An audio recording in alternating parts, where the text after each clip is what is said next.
તો વિદ્યાર્થીઓ ધોરણ 12 માં પ્રકરણ 10 માં આગળ વધીએ. હવેનો મુદ્દો છે મુદ્દા નંબર 10.7.2 હેલો એરિનની પ્રક્રિયાઓ. જો મિત્રો હેલો આલ્કેનની પ્રક્રિયાઓ આપણે જોઈ, તેમાં સૌપ્રથમ હેલો આલ્કેનની કેન્દ્રાનુરાગી વિસ્થાપન પ્રક્રિયા જોઈ, ત્યારબાદ વિલોપન પ્રક્રિયા જોઈ, બીટા વિલોપન પ્રક્રિયા, ત્યારબાદ જોઈ ધાતુ સાથેની પ્રક્રિયા, જેમાં ગ્રિગ્નાર્ડ પ્રક્રિયા, વુર્ટ્ઝ પ્રક્રિયાનો સમાવેશ થતો હતો. હવે મિત્રો હેલો એરિનની જે પ્રક્રિયાઓ છે તેની વાત કરીએ તો જેમ હેલો આલ્કેન કેન્દ્રાનુરાગી વિસ્થાપન પ્રક્રિયા આપે છે, તેમ શું હેલો એરિન પણ કેન્દ્રાનુરાગી વિસ્થાપન પ્રક્રિયા આપતા હશે? જો મિત્રો ઉદાહરણ દ્વારા આ પ્રશ્નને સમજીએ. પહેલા કે દાખલા તરીકે આ હેલો આલ્કેન છે, તેની કોઈ કેન્દ્રાનુરાગી પ્રક્રિયક સાથે વિસ્થાપન પ્રક્રિયા થાય. ઉદાહરણ લીધું હતું આજ આપણે, તો ક્લોરીન દૂર થઈ તેનું વિસ્થાપન OH દ્વારા થાય, આલ્કોહોલ પ્રાપ્ત થશે, Cl- દૂર થશે. હવે હા, એ વાત પણ અહીં યાદ કરી લઈએ કે આ પ્રક્રિયા SN2 ક્રિયાવિધિ મુજબ થાય છે. અને ધારો કે તૃતીયક હેલાઇડ હશે તો જે વિસ્થાપન પ્રક્રિયા થાય છે તે SN1 ક્રિયાવિધિ મુજબ થાય છે અને અનુવર્તી આલ્કોહોલ પ્રાપ્ત થાય છે.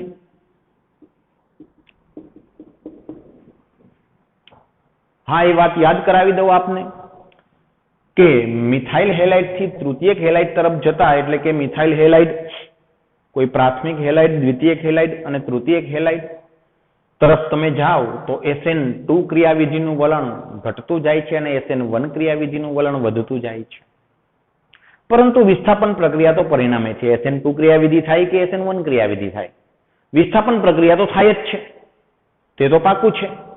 અને એ વસ્તુ પણ આપને યાદ અપાવી દઉં કે જો તૃતીયક હેલાઇડ હશે તો વિસ્થાપન નિપજની સાથે વિલોપન નિપજની પણ તરફેણ થશે. તે મુદ્દાની પણ આપણે ચર્ચા કરી ચૂક્યા છીએ. સારું, તો જે હોય તે હેલો આલ્કેનની કેન્દ્રાનુરાગી વિસ્થાપન પ્રક્રિયા SN1 ક્રિયાવિધિ કે SN2 ક્રિયાવિધિ મુજબ થશે, પણ વિસ્થાપન થશે, તે નિર્વિવાદિત વસ્તુ થઈ. જે ક્રિયાવિધિ મુજબ થાય વિસ્થાપન થશે. હવે જો હેલો એરિનની વાત કરીએ મિત્રો, તો હેલો એરિન દાખલા તરીકે ક્લોરોબેન્ઝીન, તેની જો કોઈ કેન્દ્રાનુરાગી પ્રક્રિયક સાથે પ્રક્રિયા થાય તો અપેક્ષિત નિપજ કઈ હોઈ શકે? તો જેવી રીતે હેલો આલ્કેનમાં ક્લોરીનનું વિસ્થાપન કેન્દ્રાનુરાગી OH દ્વારા થયું, તેવી રીતે અહીં પણ ક્લોરીનનું વિસ્થાપન જો કેન્દ્રાનુરાગી OH દ્વારા થશે તો ફિનોલ પ્રાપ્ત થશે. અહીં આલ્કોહોલ પ્રાપ્ત થાય છે, અહીં ફિનોલ પ્રાપ્ત થશે અને Cl- દૂર થશે. તો આ થઈ હેલો એરિનની કેન્દ્રાનુરાગી વિસ્થાપન પ્રક્રિયા.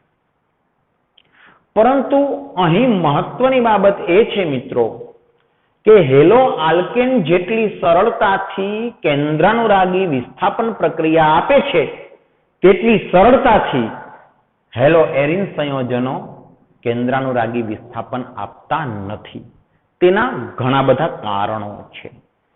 સૌ પ્રથમ તે કારણોની ચર્ચા કરવાની છે મિત્રો. આપણો પહેલો મુદ્દો છે હેલો એરિન સંયોજનની કેન્દ્રાનુરાગી વિસ્થાપન પ્રક્રિયા. અને તે મુદ્દામાં આપણે ચર્ચા કરીશું કે હેલો એરિનની કેન્દ્રાનુરાગી વિસ્થાપન પ્રક્રિયા હેલો આલ્કેનની કેન્દ્રાનુરાગી વિસ્થાપન પ્રક્રિયા જેટલી સરળ નથી મિત્રો. હું એવું નથી કહેતો કે આ શક્ય નથી, હું એવું કહું છું કે સરળ નથી, થોડી મુશ્કેલ તો છે જ. હેલો એરિનની કેન્દ્રાનુરાગી વિસ્થાપન પ્રક્રિયા મુશ્કેલ તો છે જ. શા માટે મુશ્કેલ છે? તેના મહત્વના 4 કારણો છે મિત્રો, તે કારણોની ચર્ચા કરીએ. તો આપણો મુદ્દો અત્યારે બને છે હેલો એરિનની પ્રક્રિયાઓ પૈકી હેલો એરિનની કેન્દ્રાનુરાગી વિસ્થાપન પ્રક્રિયા. પહેલો મુદ્દો છે આપણો મિત્રો હેલો એરિનની કેન્દ્રાનુરાગી વિસ્થાપન પ્રક્રિયા. અને આ પ્રક્રિયા સરળતાથી થતી નથી, મુશ્કેલ છે. શા માટે મુશ્કેલ છે? તેના પહેલા કારણની ચર્ચા કરીએ તો પહેલું કારણ છે હેલો એરિનમાં સંસ્પંદન અસર. હેલો એરિનમાં સંસ્પંદન અસરના કારણે હેલો એરિનની કેન્દ્રાનુરાગી વિસ્થાપન પ્રક્રિયા પ્રમાણમાં મુશ્કેલ બને છે. હવે તમને થશે આ શું સંસ્પંદન અસર? તો તે વાતને આપણે સમજીએ. જો મિત્રો, સૌ પ્રથમ વાત કરું એક હેલો એરિન નું ઉદાહરણ ક્લોરોબેન્ઝીન, કે આ ક્લોરોબેન્ઝીન છે તેમાં ક્લોરીન દૂર થઈને કોઈ અન્ય કેન્દ્રાનુરાગી દાખલ થાય અને હમણાં વાત કરી તેમ ફિનોલ પ્રાપ્ત થાય. આ પ્રક્રિયા મુશ્કેલ છે. શું કામ મુશ્કેલ છે? કારણ કાર્બન ક્લોરીન બંધ સરળતાથી તૂટતો નથી. મિત્રો, સ્પષ્ટ વસ્તુ છે. ક્લોરીનનું વિસ્થાપન થઈ અને OH જેવો કોઈ કેન્દ્રાનુરાગી, OH- જેવો કોઈ કેન્દ્રાનુરાગી અહીં દાખલ થાય તેના માટે સૌપ્રથમ તો શરત શું છે કે કાર્બન ક્લોરીન બંધ તૂટવો જરૂરી છે. મિત્રો, કાર્બન ક્લોરીન બંધ સરળતાથી તૂટતો જ નથી. આ તકલીફ છે. હેલો આલ્કેનમાં પછી ભલે ને SN1 ક્રિયાવિધિ થાય કે SN2 ક્રિયાવિધિ થાય, પણ કાર્બન ક્લોરીન બંધ સરળતાથી તૂટે છે અને OH ત્યાં સ્થાન પામી શકે છે. પરંતુ હેલો એરિન સંયોજનની કેન્દ્રાનુરાગી વિસ્થાપન પ્રક્રિયામાં કાર્બન ક્લોરીન બંધ સરળતાથી તૂટતો નથી. શા માટે નથી તૂટતો? તો કે સંસ્પંદન અસરના કારણે. તો હવે જોઈએ છીએ સંસ્પંદન અસર. કે સંસ્પંદન અસરના કારણે કાર્બન ક્લોરીન બંધ સરળતાથી તૂટતો નથી. જોઈએ મિત્રો સંસ્પંદન અસર શું છે. જો અહીંયા ધ્યાન રાખો, આ જે ક્લોરીન છે તેના પર 3 અબંધકારક ઇલેક્ટ્રોન યુગ્મ હોય, જે ખૂબ જાણીતી વસ્તુ થઈ. હવે મિત્રો,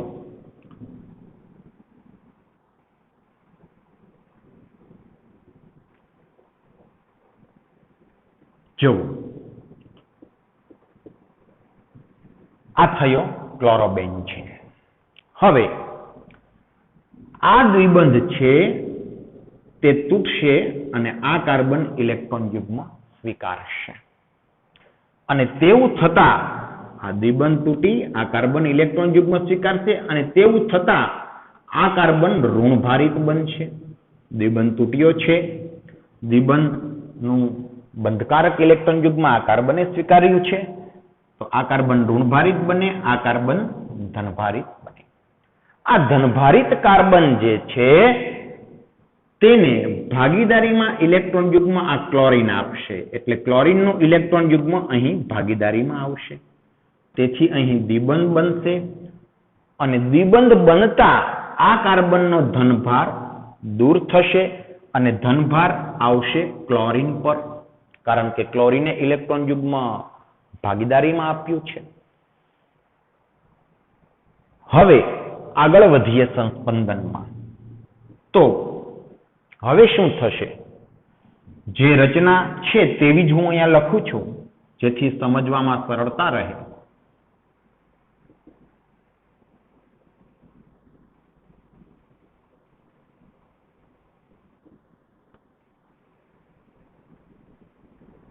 હવે શું થશે આમાં મિત્રો? જુઓ, આ દ્વિબંધ તૂટશે, બંધકારક ઇલેક્ટ્રોન યુગ્મ આ કાર્બન સ્વીકારશે, તો એ કાર્બન ઋણભારિત બનશે. બંધકારક ઇલેક્ટ્રોન યુગ્મ કાર્બને સ્વીકાર્યું, આ કાર્બન ધનભારિત બને પરંતુ આ ધનભારિત કાર્બનને આ કાર્બન ઇલેક્ટ્રોન યુગ્મ પ્રદાન કરશે ભાગીદારીમાં. તેથી આનો ઋણભાર પણ જતો રહ્યો, આનો ધનભાર પણ જતો રહે છે. ઋણભાર ટ્રાન્સફર થાય છે હવે પેરા સ્થાનના કાર્બન પર. પહેલા ક્યાં હતો ઋણભાર? ઓર્થો સ્થાનના કાર્બન પર. આગળ વધીએ મિત્રો, સંસ્પંદનમાં આગળ વધીએ છીએ. ફરી વખત છે તેવી રચના હું લખું છું.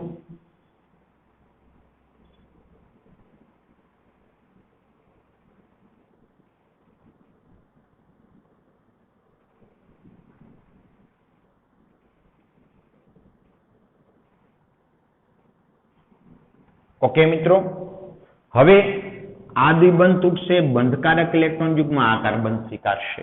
એટલે કે અહીં દર્શાવું છું, બંધકારક ઇલેક્ટ્રોન યુગ્મ આ કાર્બન સ્વીકારશે અને તેથી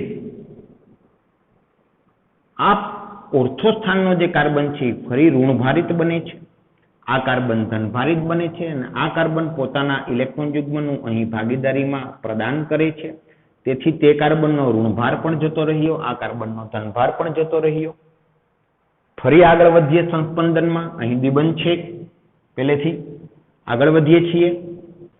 છે એવી રચના ફરીવાર લખું છું.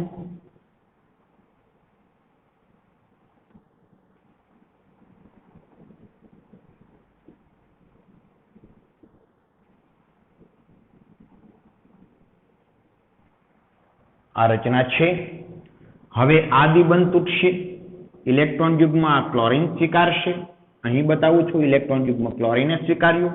તો ક્લોરીન જો ઇલેક્ટ્રોન યુગ્મ સ્વીકારે તો તેનો ધનભાર જતો રહે અને ધનભાર કોનીમાંથી આવશે? આ કાર્બનમાંથી આવશે, આ કાર્બનમાંથી. અને એ ધનભારિત કાર્બન જે છે તેને આ ઇલેક્ટ્રોન યુગ્મ ભાગીદારીમાં પ્રદાન થશે. તેથી ઋણભાર પણ ગયો, આ કાર્બનનો ધનભાર પણ ગયો. આ ઇલેક્ટ્રોન યુગ્મ અહીં ભાગીદારીમાં આવે છે. તો મિત્રો કમ્પેરિઝન કરો આ બંનેની. જુઓ, આ ત્રણ દ્વિબંધનું સ્થાન બદલી ગયું, સંસ્પંદન થયું, પરંતુ બેન્ઝીનમાં જે રીતે સંસ્પંદન થાય છે તે રીતે નથી થયું. આ સંસ્પંદનમાં કાર્બન ક્લોરીન બંધ ભાગ લે છે મિત્રો, ભાગ લે છે. અને સંસ્પંદન બંધારણો જે છે ક્લોરોબેન્ઝીનના આ સંસ્પંદન બંધારણો છે એ બંધારણો પૈકી અમુક બંધારણો એટલે કે આ ત્રણ બંધારણો તરફ તમે જોશો તો અહીં સ્પષ્ટ જણાય આવે છે કે કાર્બન ક્લોરીન બંધ દ્વિબંધ લાક્ષણિકતા ધરાવે છે. જોકે અહીં દ્વિબંધ નથી બતાતો, પરંતુ આ ત્રણ સંસ્પંદન બંધારણમાં દ્વિબંધ બતાય છે. મિત્રો, આ વસ્તુ સાબિત કરે છે કે સંસ્પંદનમાં કાર્બન ક્લોરીન બંધ ભાગ લે છે અને આંશિક દ્વિબંધ લક્ષણ ધરાવે છે. પૂરતો દ્વિબંધ હું એટલે નથી કહેતો કારણ કે બે સંસ્પંદન બંધારણમાં એકલ બંધ છે, બાકીના ત્રણ સંસ્પંદન બંધારણમાં કાર્બન ક્લોરીન દ્વિબંધ છે.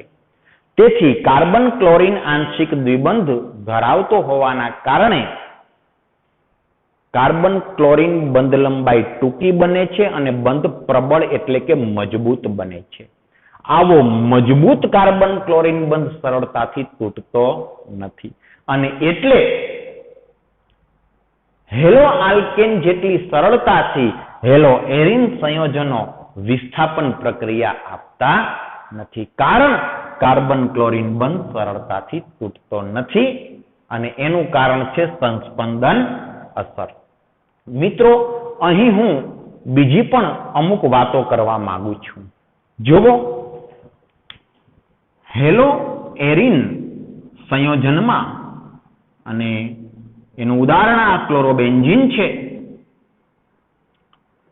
હવે જુઓ મિત્રો, કાર્બન ક્લોરીન બંધ ની જો હું વાત કરું તો કાર્બન અને ક્લોરીન વચ્ચે ભાગીદારીનો બંધ છે. હવે ક્લોરીન વધુ વિદ્યુત ઋણ તત્વ છે, તેથી ભાગીદારીનું ઇલેક્ટ્રોન યુગ્મ ક્લોરીન તરફ ખેંચાયેલું હોય મિત્રો.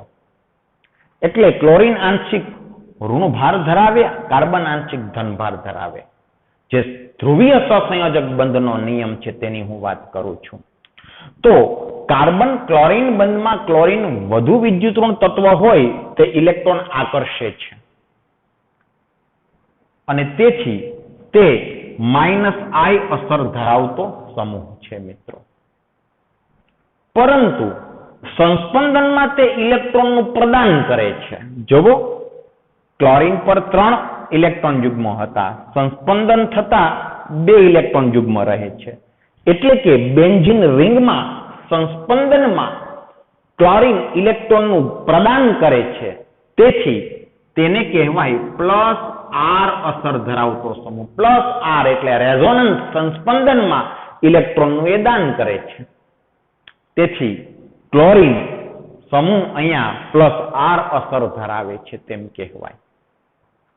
અને યાદ કરો મિત્રો ધોરણ 11માં કે આવા +R અસર ધરાવતા એટલે કે ઇલેક્ટ્રોનનું પ્રદાન કરતા સમૂહો ઓર્થો પેરા નિર્દેશક અસર ધરાવે. શેમાં? ઇલેક્ટ્રોન અનુરાગી વિસ્થાપન પ્રક્રિયામાં. કારણ શું? કારણ કે +R અસર ધરાવતા સમૂહો સક્રિયકારક સમૂહો છે અને તે ઓર્થો અને પેરા સ્થાનને ઋણભારિત બનાવે છે અને એટલે જ નવો આવનાર ઇલેક્ટ્રોન અનુરાગી તે ઓર્થો કે પેરા સ્થાનમાં વિસ્થાપન પામે. યાદ કરો મિત્રો ધોરણ 11માં આ વાત કરી હતી, જેને અહીં થોડી આપણે યાદ કરીએ છીએ. ઠીક છે, પણ આપણો અત્યારે મુદ્દો જે છે તે મુદ્દો એ છે કે કાર્બન ક્લોરીન બંધ સંસ્પંદનમાં ભાગ લેતો હોવાના કારણે આંશિક દ્વિબંધ લાક્ષણિકતા ધરાવે છે, જે સ્પષ્ટ જણાય આવે છે. અને આ કાર્બન ક્લોરીન બંધ આંશિક દ્વિબંધ બનતો હોવાના કારણે હેલો આલ્કેન ના કાર્બન ક્લોરીન બંધ કરતા હેલો એરિનનો કાર્બન ક્લોરીન બંધ ટૂંકો અને મજબૂત બંધ હોય છે, પ્રબળ બંધ હોય છે, જે સરળતાથી તૂટતો નથી. અને તેના કારણે હેલો એરિનની કેન્દ્રાનુરાગી વિસ્થાપન પ્રક્રિયા સરળતાથી થતી નથી. આ થયો પહેલો મુદ્દો. ફરીવાર કહું છું મિત્રો, આપણે ચર્ચા કરી રહ્યા છીએ હેલો એરિનની કેન્દ્રાનુરાગી વિસ્થાપન પ્રક્રિયા સરળતાથી થતી નથી. શા માટે? તો પહેલું કારણ છે સંસ્પંદન. હવે બીજા કારણ પર જઈએ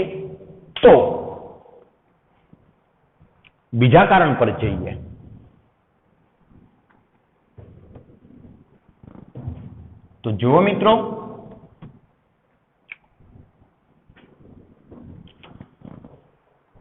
હેલો આલ્કેન સંયોજન, માનો કે કોઈ હેલો આલ્કેન, ચલો ક્લોરીનનું ઉદાહરણ લઉં છું. આની કેન્દ્રાનુરાગી વિસ્થાપન પ્રક્રિયામાં શું થાય? કાર્બન ક્લોરીન બંધ તૂટે અને કેન્દ્રાનુરાગી જોડાય. અને હેલો એરિન સંયોજનની વિસ્થાપન પ્રક્રિયામાં આ કાર્બન ક્લોરીન બંધ તૂટે અને કેન્દ્રાનુરાગી કોઈ પ્રક્રિયક જોડાય. ઓકે, અને હમણાં વાત કરી તેમ આ કાર્બન ક્લોરીન બંધ સરળતાથી તૂટતો નથી. કારણ જોયું સંસ્પંદન અસર. હવે બીજું કારણ પણ જોઈએ. જો મિત્રો, હેલો આલ્કેનમાં ક્લોરીન કોના સાથે જોડાયેલો છે? તો કે કાર્બન સાથે. હેલો એરિનમાં પણ ક્લોરીન કાર્બન સાથે જોડાયેલો છે, પરંતુ અહીં તફાવત છે મિત્રો. શું તફાવત છે? કે હેલો આલ્કેનમાં ક્લોરીન જે કાર્બન સાથે જોડાયેલો છે તે કાર્બન sp3 સંકૃત કાર્બન છે મિત્રો. અને હેલો એરિનમાં હેલોજન એટલે કે આપણા ઉદાહરણમાં ક્લોરીન જે કાર્બન સાથે જોડાયેલો છે તે કાર્બન sp2 સંકૃત કાર્બન છે. મિત્રો યાદ કરો, હવે ધોરણ 11માં ફરી વખત આપણે જઈએ છીએ કે sp3 સંકૃત કાર્બન કરતા sp2 સંકૃત કાર્બનની વિદ્યુત ઋણતા વધારે હોય છે. શા માટે? કારણ કે sp3 સંકૃત કાર્બન છે તેની જે સંકર કક્ષક છે, સંકૃત કક્ષક છે, તેમાં s વલણ અથવા તો s લક્ષણ તે 25% હોય છે. યાદ આવે છે મિત્રો? જ્યારે sp2 સંકૃત કાર્બન ની સંકર કક્ષક કે જેની ક્લોરીન સાથે ભાગીદારી થઈ છે તેમાં S લક્ષણ 33% હોય છે અને જેમ S લક્ષણ વધુ તેમ વિદ્યુત ઋણતા વધુ. એટલે તો આપણે વાત કરી હતી મિત્રો કે એક કાર્બન જે ચારે ચાર સિંગલ બોન્ડ બનાવે છે અને બીજો કાર્બન જે ડબલ બોન્ડ સાથે સંકળાયેલો છે તો ડબલ બોન્ડ સાથે સંકળાયેલા કાર્બનની વિદ્યુત ઋણતા વધારે હોય. કારણ sp2 સંકરણ. S લક્ષણ વધે તેમ વિદ્યુત ઋણતા વધે છે. તો મિત્રો અહીં કાર્બન ક્લોરીન બંધ કરતા આ કાર્બન ક્લોરીન બંધ મજબૂત હોવાનું બીજું કારણ એ છે કે ક્લોરીન વધુ વિદ્યુત ઋણ તત્વ સાથે જોડાયેલો છે. અહીં ક્લોરીન વધુ વિદ્યુત ઋણ કાર્બન સાથે જોડાયેલો છે. આ ક્લોરીન ઓછા વિદ્યુત ઋણ કાર્બન સાથે જોડાયેલો છે. તો એવા સંજોગોમાં પણ આ બંધ નબળો હશે, આ બંધ મજબૂત હશે. ભાગીદારીનો બંધ જો બે પ્રબળ વિદ્યુત ઋણ તત્વો વચ્ચે હોય તો તે બંધ મજબૂત હોય છે. તો અહીં હેલો આલ્કેનમાં હેલોજન જે કાર્બન સાથે જોડાયેલો છે તે sp3 સંકૃત કાર્બન છે અને હેલો એરિનમાં હેલોજન જે કાર્બન સાથે જોડાયેલો છે તે sp2 સંકૃત કાર્બન છે એટલે વધુ વિદ્યુત ઋણ છે. તેના કારણે પણ કાર્બન ક્લોરીન બંધ મજબૂત બને છે અને એટલે કાર્બન ક્લોરીન બંધ સરળતાથી તૂટતો નથી. તો મિત્રો કેટલા કારણ જોયા આપણે? 2 કારણ જોયા. એક સંસ્પંદન અસરના કારણે કાર્બન ક્લોરીન દ્વિબંધ લાક્ષણિકતા ધરાવે છે તેથી કાર્બન ક્લોરીન બંધ મજબૂત છે, સરળતાથી તૂટતો નથી. અને બીજું કારણ કે sp2 સંકૃત કાર્બન સાથે ક્લોરીન જોડાયેલો છે એટલે કાર્બન ક્લોરીન બંધ હેલો આલ્કેન કરતા હેલો એરિનમાં મજબૂત હોય છે અને તેથી કાર્બન ક્લોરીન બંધ સરળતાથી હેલો એરિનમાં તૂટતો નથી. અને તેથી પણ કહી શકાય કે હેલો એરિન છે એ કેન્દ્રાનુરાગી વિસ્થાપન પ્રક્રિયા સરળતાથી આપશે નહીં. ત્રીજું કારણ જોઈએ મિત્રો. ત્રીજું કારણ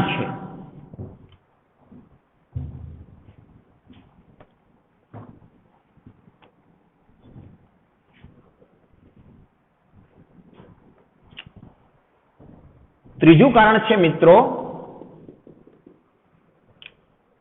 ફિનાઇલ કેટાયનની અસ્થાયીતા. મિત્રો ફિનાઇલ કેટાયનની અસ્થાયીતા જો માની લઈએ ઘડીક કે આ હેલો એરિન સંયોજન વિસ્થાપન પ્રક્રિયા આપવા જાય છે, કેન્દ્રાનુરાગી વિસ્થાપન પ્રક્રિયા આપવા જાય છે, તો હમણાં વાત કરી તેમ સૌપ્રથમ શું તૂટવું જોઈએ? કાર્બન ક્લોરીન બંધ તૂટવો જોઈએ. અને સ્વાભાવિક છે કે ક્લોરીન વધુ વિદ્યુત ઋણ છે તો આ બંધ તૂટે તો કયા આયનો ઉત્પન્ન થવા જોઈએ? તો મિત્રો ઉત્પન્ન થવા જોઈએ આ ફિનાઇલ કેટાયન અને ક્લોરાઇડ આયન. કારણ કે કાર્બન ક્લોરીન બંધ તૂટશે તો વધુ વિદ્યુત ઋણ ક્લોરીન જ ઇલેક્ટ્રોન યુગ્મ ભાગીદારીનો સ્વીકારશે જે સ્પષ્ટ છે. તો Cl- દૂર થઈ ફિનાઇલ કેટાયન બન્યો. પરંતુ મિત્રો ફિનાઇલ કેટાયન તદ્દન અસ્થાયી આયન છે તેથી આ પ્રક્રિયા જ સરળતાથી થશે નહીં. અને એટલે કમસે કમ હું એટલું તો કહીશ કે હેલો એરિન કદાચ કેન્દ્રાનુરાગી વિસ્થાપન પ્રક્રિયા આપે તો SN1 વિધિની તો કોઈ શક્યતા જ નથી. યાદ કરો મિત્રો, SN1 ક્રિયાવિધિ મુજબ પ્રક્રિયા ક્યારે થાય? જો કાર્બોકેટાઇનનું સ્થાયિત્વ વધારે હોય તો. એટલે તો તૃતીયક હેલાઇડ SN1 વિધિને અનુસરતો હતો. મિથાઇલ ક્લોરાઇડ SN1 વિધિને નહોતો અનુસરતો, SN2 વિધિને અનુસરતો હતો. તો અહીં પણ એ જ લોજિક કામ કરે છે કે ધારો કે માની લઈએ કે ક્લોરોબેન્ઝીન એ કેન્દ્રાનુરાગી વિસ્થાપન પ્રક્રિયા આપવા જાય છે અને SN1 વિધિને કદાચ અનુસરવા જાય છે તો SN1 વિધિને અનુસરવા જાય તો સૌપ્રથમ શું થવું જોઈએ? કાર્બન ક્લોરીન બંધ તૂટવો જોઈએ, Cl- અને ફિનાઇલ કેટાયન. પરંતુ ફિનાઇલ કેટાયન તદ્દન અસ્થાયી આયન હોય SN1 વિધિને તો અનુસરશે જ નહીં. અને તેથી પણ કહી શકાય કે આ બંધનું વિયોજન એટલું સરળતાથી થશે નહીં. તેથી હેલો એરિન સંયોજન કેન્દ્રાનુરાગી વિસ્થાપન પ્રક્રિયા સરળતાથી આપશે નહીં અને SN1 તો નહીં જ આપે. આગળ વધીએ તો છેલ્લો અને ચોથો મુદ્દો છે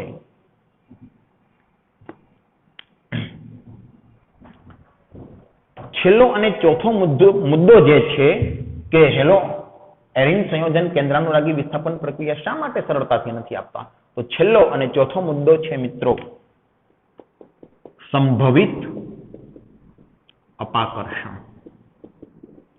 તમને થાય આ વળી શું સંભવિત અપાકર્ષણ? સમજાવું.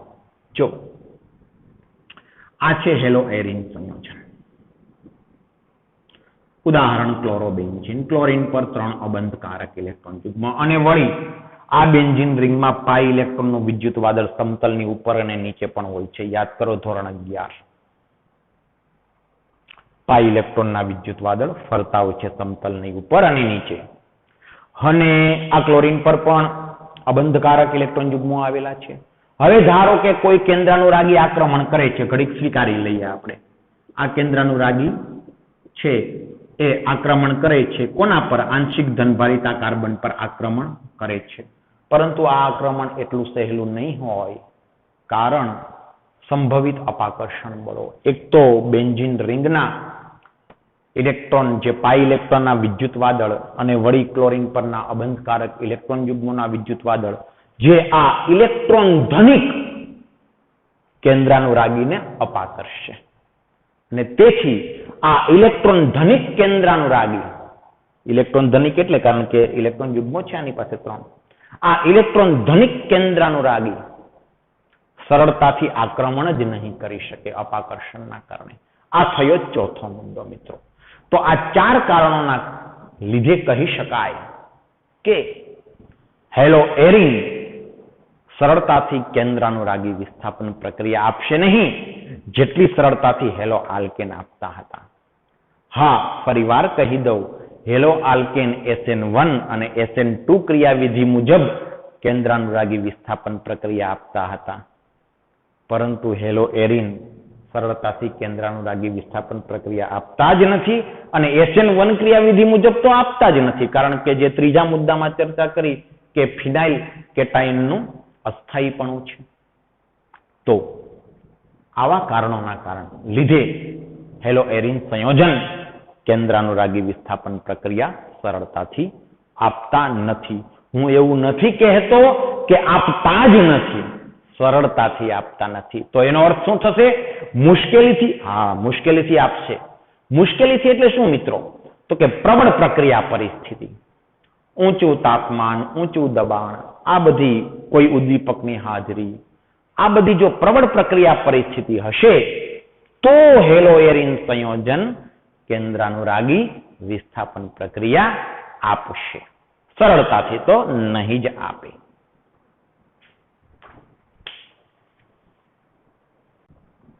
તો મિત્રો એટલી વાત તો આપણે સ્પષ્ટતાપૂર્વક કરી કે હેલો એરિનની કેન્દ્રાનુરાગી વિસ્થાપન પ્રક્રિયાઓ હેલો આલ્કેનની કેન્દ્રાનુરાગી વિસ્થાપન પ્રક્રિયાઓ જેટલી સરળ તો નથી જ, પરંતુ અશક્ય નથી, મુશ્કેલ છે. હવે જુઓ મિત્રો, તેને એક ઉદાહરણ દ્વારા સમજાવેલું છે. તેની વાત કરીએ તો તેના પછીનો તરત જ જે મુદ્દો આવે છે તે હેલો એરિનની કેન્દ્રાનુરાગી વિસ્થાપન પ્રક્રિયાનું એક ઉદાહરણ છે કે હાઇડ્રોક્સિલ સમૂહ દ્વારા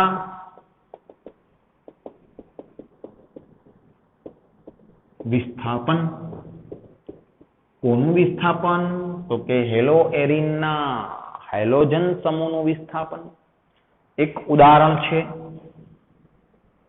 કે દાખલા તરીકે ક્લોરોબેન્ઝીન છે.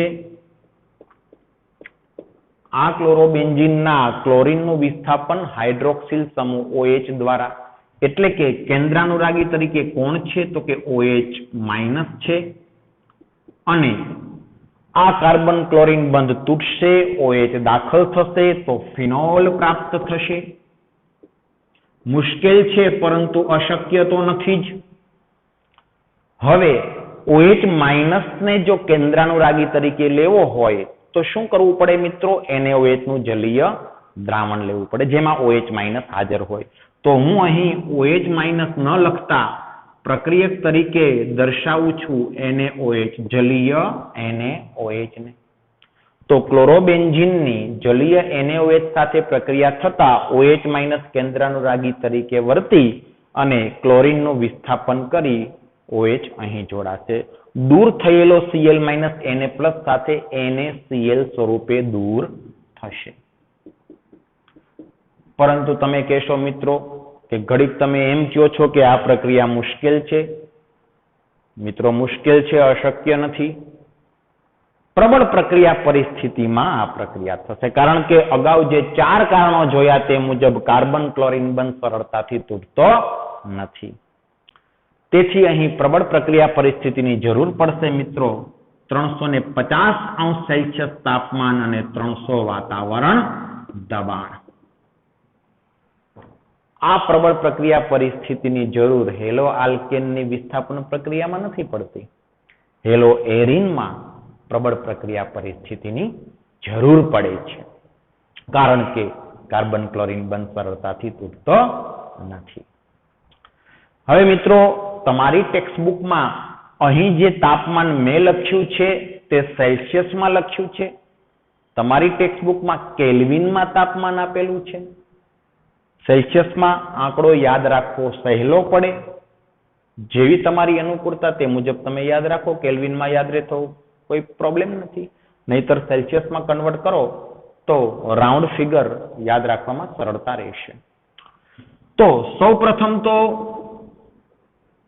ક્લોરોબેન્ઝીનની પ્રક્રિયા જલીય NaOH સાથે 350°C તાપમાન ને 300 વાતાવરણ દબાણની પરિસ્થિતિમાં પ્રક્રિયા કરતા ફિનોલ પ્રાપ્ત થાય, પરંતુ તેમાં અહીં 2 કરીને લખેલું છે H+, એટલે કે એસિડ. આ શું છે તેની વિગતો આપણે જોઈએ. તો તેના માટે આખી પ્રક્રિયાને તમને ટેક્સ્ટબુકમાં તો આટલી જ પ્રક્રિયા આપી છે કે પહેલું સ્ટેપ જલીય NaOH સાથે આ પરિસ્થિતિમાં પ્રક્રિયા, અને બીજું સ્ટેપ કે તેમાં એસિડ ઉમેરવો. શા માટે એસિડ ઉમેરવામાં આવતો હોય છે તેની વાત હું કરું છું, પરંતુ એક વાતની નોંધ કરી લો કે આ રીતે જે ક્લોરોબેન્ઝીનમાંથી શું પ્રાપ્ત થયું, તો કે ફિનોલ પ્રાપ્ત થયું. આને ફિનોલ કહેવાય. તો ક્લોરોબેન્ઝીનમાંથી આ પ્રક્રિયા દ્વારા ફિનોલ બનાવવાની જે આ પદ્ધતિ છે એને ફિનોલના ઉત્પાદનની ડાઉ પદ્ધતિ કહેવામાં આવે છે. મિત્રો આ ક્લોરોબેન્ઝીનની કેન્દ્રાનુરાગી વિસ્થાપન પ્રક્રિયા તો છે જ, પરંતુ હું એવું પણ કહી શકું કે આ ફિનોલના ઉત્પાદનની પદ્ધતિ છે, અને આ પદ્ધતિને ડાઉ પદ્ધતિ તરીકે ઓળખવામાં આવે છે. હવે મિત્રો આનો ઉલ્લેખ ટેક્સ્ટબુકમાં નથી. હવે જે હું વાત કરવા જઈ રહ્યો છું તેનો ઉલ્લેખ ટેક્સ્ટબુકમાં નથી.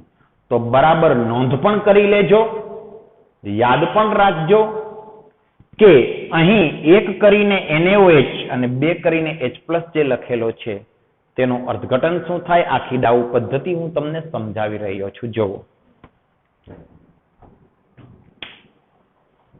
સૌ પ્રથમ વાત કરું તો આપેલ જે પ્રક્રિયા પરિસ્થિતિ છે તેમાં ક્લોરોબેન્ઝીનની તમે સૌપ્રથમ જલીય NaOH સાથે પ્રક્રિયા કરો તો આપણે એવી અપેક્ષા રાખીએ કે આ પ્રબળ પ્રક્રિયા પરિસ્થિતિ છે તો કાર્બન ક્લોરીન બંધ તૂટશે અને ક્લોરીનનું વિસ્થાપન OH દ્વારા થશે અને ફિનોલ બનશે અને Na+ ને Cl- NaCl સ્વરૂપે દૂર થશે. બરાબર છે? હું દૂર થયેલો NaCl અહીં દર્શાવું છું -NaCl કરીને, કારણ કે મારે આ પ્રક્રિયાને હજુ થોડી આગળ વધારવાની છે. હવે આપણને અપેક્ષા છે કે ફિનોલ મળે, પરંતુ આપણી અપેક્ષા ખોટી છે મિત્રો. ફિનોલ ના મળે. શું કામ ના મળે? કારણ કે ક્લોરોબેન્ઝીનની NaOH સાથે પ્રક્રિયા કરી, ચલો ફિનોલ મળ્યો એમ માની લઈએ, પરંતુ ફિનોલ પોતે એસિડિક છે મિત્રો, અને અહીં બેઝ હાજર છે.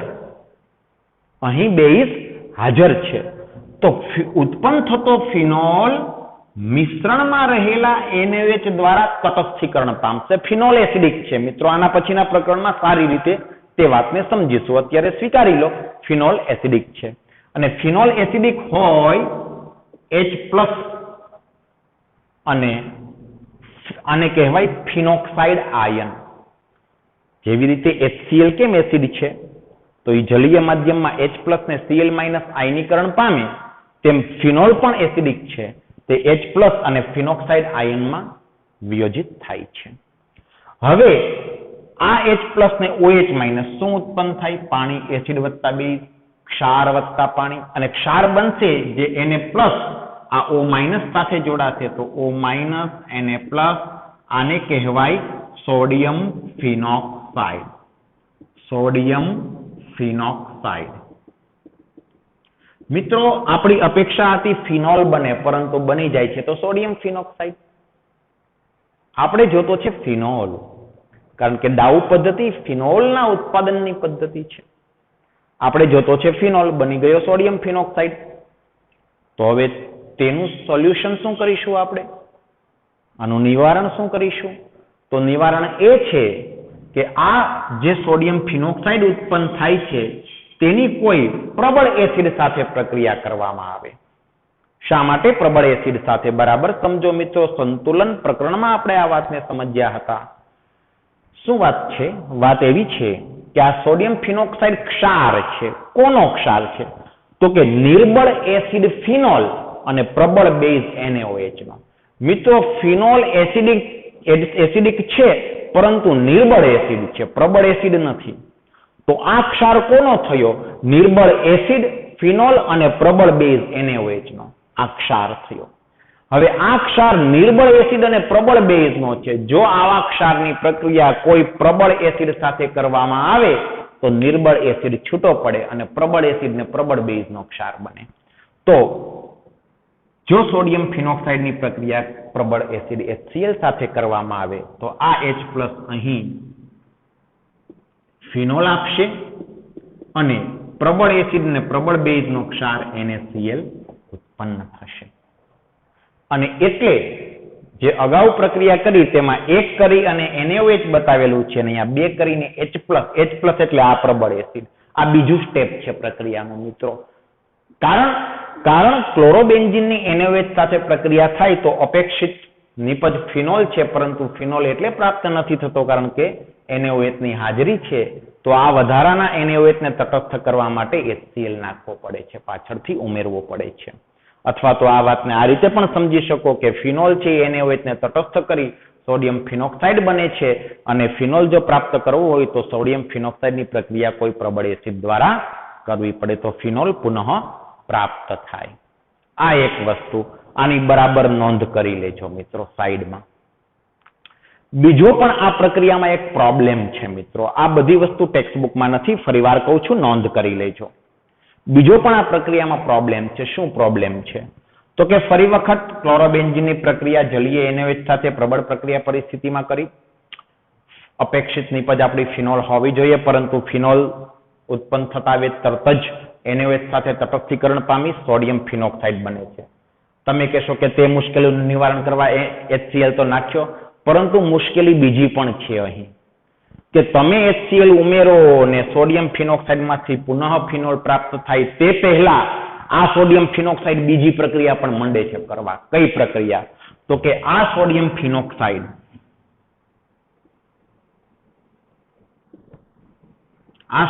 ફિનોક્સાઇડ જે છે એ ન પ્રક્રિયા કરેલા ક્લોરોબેન્ઝીન સાથે પ્રક્રિયા મંડે કરવા. તકલીફ મોટી આ છે મિત્રો કે જેવો સોડિયમ ફિનોક્સાઇડ થોડી માત્રામાં ઉત્પન્ન થાય તો ન પ્રક્રિયા કરેલા પ્રક્રિયા ક્લોરોબેન્ઝીન સાથે પ્રક્રિયા કરી અને સોડિયમ ફિનોક્સાઇડ છે યા NaCl ઉત્પન્ન કરે અને આ બેન્ઝીન રિંગ છે આ ઓક્સિજન સાથે જોડાય અને બને છે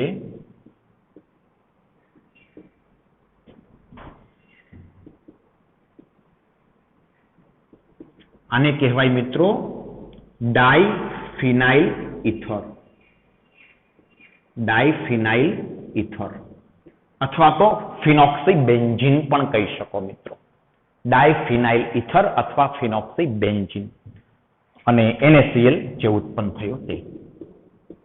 જો મિત્રો ફરીવાર વાત કરું કે ક્લોરોબેન્ઝીનની પ્રક્રિયા NaOH સાથે થઈ, અપેક્ષિત નિપજ ફિનોલ હતી, પરંતુ ઉત્પન્ન થતો ફિનોલ ન પ્રક્રિયા કરેલા NaOH સાથે તટસ્થીકરણ પામી સોડિયમ ફિનોક્સાઇડ બની જાય છે અને પુનઃ ફિનોલ પ્રાપ્ત કરવા માટે HCl ઉમેરો તે પહેલા તો સોડિયમ ફિનોક્સાઇડ ન પ્રક્રિયા કરેલા ક્લોરોબેન્ઝીન સાથે પ્રક્રિયા કરીને ડાયફિનાઇલ ઈથર બનાવી નાખે છે.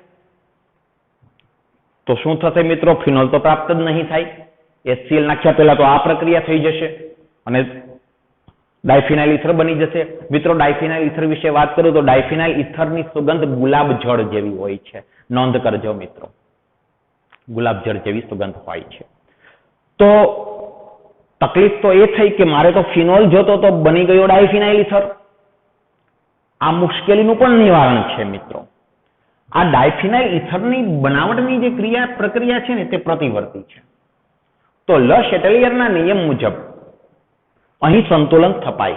તો લ શેટેલિયરના નિયમ મુજબ જો તમે સંતુલિત પ્રક્રિયામાં નિપજની સાંદ્રતા વધારો ને તો પ્રક્રિયા પ્રતિગામી દિશામાં આગળ વધે. તો તમે જો ડાયફિનાઇલ ઈથરની સાંદ્રતા વધારો તો પ્રક્રિયા પ્રતિગામી દિશામાં આગળ વધી પુનઃ સોડિયમ ફિનોક્સાઇડ ને ક્લોરોબેન્ઝીન પ્રાપ્ત થાય અને સોડિયમ ફિનોક્સાઇડ પ્રાપ્ત થાય અને પછી HCl નાખો તો ફિનોલ મળશે.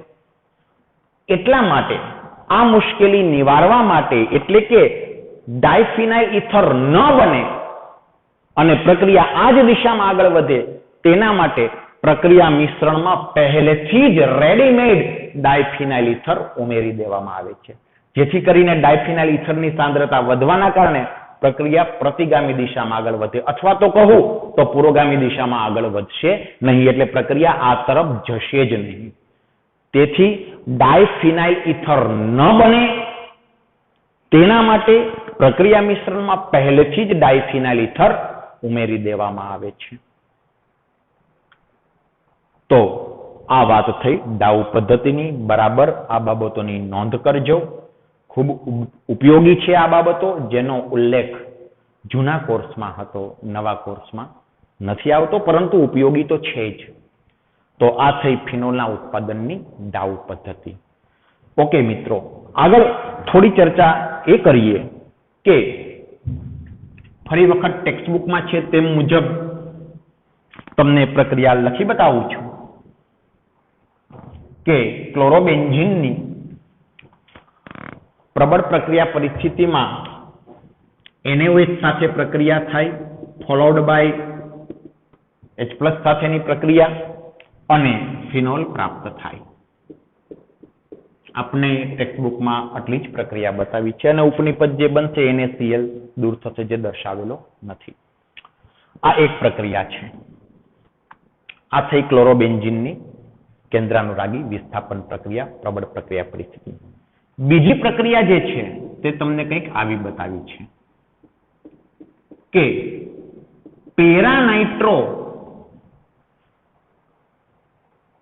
પેરાસ્થાનમાં જો નાઇટ્રો સમૂહ હોય, અહીં ક્લોરોબેન્ઝીન હતો, અહીં છે પેરાસ્થાનમાં નાઇટ્રો સમૂહ. હવે જો NaOH સાથે તમે ક્લોરોબેન્ઝીનની પ્રક્રિયા કરો તો 350°C તાપમાન ને 300 વાતાવરણ દબાણે થાય છે, પરંતુ પેરાસ્થાનમાં નાઇટ્રો સમૂહ હોય તેવા ક્લોરોબેન્ઝીનની જો કેન્દ્રાનુરાગી વિસ્થાપન પ્રક્રિયા NaOH વડે કરવામાં આવે, એટલે કે OH- સાથે કરવામાં આવે, તો આ ક્લોરીન દૂર થઈ અને OH જોડાય, વિસ્થાપન પ્રક્રિયા થાય, ઉપનિપજ NaCl તો દૂર થાય જ છે, જે બતાવી નથી, પરંતુ આ પ્રક્રિયા જે છે એ માત્ર 170°C તાપમાને પરિણમે છે. મિત્રો ફરીવાર કહું છું, પેરાસ્થાનમાં નાઇટ્રો સમૂહ છે એવો ક્લોરોબેન્ઝીન છે, તેની OH- કેન્દ્રાનુરાગી સાથે વિસ્થાપન પ્રક્રિયા થતા પેરાનાઇટ્રોફિનોલ પ્રાપ્ત થાય છે. જે સમજવાની વાત છે એ આ છે કે ખાલી ક્લોરોબેન્ઝીનની પ્રક્રિયા જ્યારે NaOH સાથે કરી ત્યારે કેટલી બધી પ્રબળ પ્રક્રિયા પરિસ્થિતિની જરૂર પડી. 350°C તાપમાન, 300 વાતાવરણ દબાણ, ને અહીં પ્રક્રિયા પરિસ્થિતિ એટલી બધી પ્રબળ નથી મિત્રો, માત્ર 170°C તાપમાને આ પ્રક્રિયા થઈ જાય છે. શું કમ્પેરિઝન કરશો? કમ્પેરિઝન એ કરશો કે પેરાસ્થાનમાં નાઇટ્રો સમૂહ હોય તો આ કેન્દ્રાનુરાગી વિસ્થાપન પ્રક્રિયા સરળ બની જાય છે પેલા કરતા. હજી મિત્રો આગળ વધીએ. ત્રીજી પ્રક્રિયા તમને આવી આપી છે ત્રીજી પ્રક્રિયા આવી આપી છે. માત્ર આપણે કમ્પેરિઝન કરવાની છે અને પ્રક્રિયાઓને યાદ પણ રાખવાની છે કે ઓર્થો અને પેરા બંને સ્થાનમાં નાઇટ્રો સમૂહ આવેલો હોય તેવા હેલો આલ્કેન ની જો NaOH સાથે પ્રક્રિયા થાય, મિત્રો આ દરેક સ્ટેપમાં બીજું સ્ટેપ તો પાછું H+ વાળું છે જો, નહીતર તો ક્ષાર બનશે, એસિડ તો પાછળથી ઉમેરવો જ પડે છે. તો બીજું સ્ટેપ અહીં પણ લખું છું H+. તો ઓર્થો અને પેરા સ્થાનમાં જો નાઇટ્રો સમૂહ હોય તો આ પ્રક્રિયા મહજ 95°C તાપમાને થઈ જાય છે. ત્રણેયની કમ્પેરિઝન કરો મિત્રો. કમ્પેરિઝન કેટલી બધી સરસ છે કે ખાલી ક્લોરોબેન્ઝીનની પ્રક્રિયા NaOH સાથે થઈ અને ત્યારબાદ H+ તો ઉમેરવો જ પડે છે, તો ખૂબ પ્રબળ પ્રક્રિયા પરિસ્થિતિની જરૂર પડી. જો પેરા સ્થાનમાં નાઇટ્રો છે તો પ્રક્રિયા પરિસ્થિતિ એટલી બધી પ્રબળ જરૂરી નથી. અને ઓર્થો અને પેરા બંને સ્થાનમાં નાઇટ્રો સમૂહ છે અને NaOH સાથે પ્રક્રિયા થાય ત્યારબાદ H+ સાથે, તો આ વિસ્થાપન પ્રક્રિયા ખૂબ જ સરળ છે. પેલા બંને કિસ્સા કરતા માત્ર 95°C તાપમાને પરિણમે છે અને ઓર્થો પેરા ડાયનાઇટ્રોફિનોલ પ્રાપ્ત થાય છે. અને ચોથી પ્રક્રિયા જે આપી છે તે આવી આપી છે કે ઓર્થો પેરા અને આ ઓર્થો સ્થાનમાં પણ નાઇટ્રો સમૂહ આવેલા હોય, એટલે 3 નાઇટ્રો સમૂહ એવા આલ્કિલ હેલાઇડની જો NaOH પણ નહીં માત્ર H2O સાથે, અહીં તો NaOH ની પણ જરૂર નથી, એટલે મુક્ત OH- ની પણ જરૂર નથી, માત્ર H2O સાથે ગરમ પાણી સાથે, માત્ર ગરમ પાણી સાથે જો પ્રક્રિયા થાય તો પણ OH નું વિસ્થાપન Cl નું વિસ્થાપન H2O ના OH વડે થઈ જાય છે. તો ક્લોરીનનું વિસ્થાપન પાણીના OH સમૂહ વડે પણ થઈ જાય છે અને પ્રાપ્ત થાય છે 2,4,6 ટ્રાઇનાઇટ્રોફિનોલ. અને અહીં દૂર થનાર ઉપનિપજ H+ ને Cl- HCl હતો. અહીં બધે Na+ ને Cl- NaCl હતી, અહીં HCl થશે, જે ઉપનિપજ તમને દર્શાવી નથી. તમે પ્લસ કરીને HCl લખી શકશો, ત્યાં અહીંયા પ્લસ કરી NaCl લખી શકશો, કોઈ પ્રોબ્લેમ નથી. ઓકે, તો અહીં જે મહત્વની યાદ રાખવા જેવી બાબત છે અને જે કમ્પેરિઝન કરવાની છે તે એવી છે કે માત્ર ક્લોરોબેન્ઝીનની પ્રક્રિયા કરી NaOH સાથે આ બધી જ કેન્દ્રાનુરાગી વિસ્થાપન, ક્લોરીનનું વિસ્થાપન કેન્દ્રાનુરાગી OH દ્વારા થાય છે. આ પ્રક્રિયા મુશ્કેલ છે, પ્રબળ પ્રક્રિયા પરિસ્થિતિની જરૂર પડી. આ પ્રક્રિયા થોડી સરળ છે, આ પ્રક્રિયા ઈથી સરળ છે અને આ પ્રક્રિયા તો ખૂબ જ સરળ છે. આનો તમે તાત્પર્ય શું કરશો? તાત્પર્ય એ કાઢશો આનું કે જેમ જેમ નાઇટ્રો સમૂહ બેન્ઝીન રિંગમાં વધતા જાય છે તેમ પ્રક્રિયા થવાની સરળતા પણ વધતી જાય છે. મિત્રો આવું કેમ? કે જેમ જેમ નાઇટ્રો સમૂહ વધતા ગયા તેમ આ હેલો એરિનની કેન્દ્રાનુરાગી વિસ્થાપન પ્રક્રિયાની સરળતા પણ વધતી ગઈ. શા માટે એવું? તે શું કરે છે આ નાઇટ્રો સમૂહ કે ક્લોરીનનું વિસ્થાપન OH દ્વારા સરળતાથી થઈ જાય છે. આ બાબતને સારી રીતે આપણે હવે પછીના લેક્ચરમાં સમજીશું. અત્યારે તો આ પ્રક્રિયાઓ યાદ રાખો અને એ પણ સમજો જેમ જેમ બેન્ઝીન રિંગમાં નાઇટ્રો સમૂહ દાખલ થતા જાય છે, વધતા જાય છે, તેમ આ વિસ્થાપન પ્રક્રિયાની સરળતા પણ વધતી જાય છે. શા માટે? તે હવે પછીના લેક્ચરમાં સમજીશું.